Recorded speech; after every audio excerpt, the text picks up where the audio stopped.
You are looking at Julian's pronunciation guide, where we look at how to pronounce better some of the most mispronounced words in the world, like this other curious word. But how do you say what you're looking for today?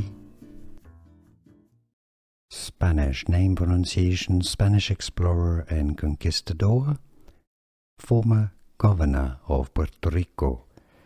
Spanish. In Spanish it is pronounced as Juan. You can replace the H sound from Spanish with an H if you cannot pronounce it. Juan in Spanish, or Juan in approximate Spanish. Juan Ponce, Ponce.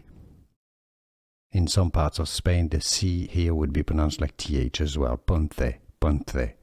Or Ponce de León, León. The accent on León means that the stress is on the on syllable. So overall, Juan Ponce de León, Juan Ponce de León, Juan Ponce de León, or in English, Juan Ponce de León.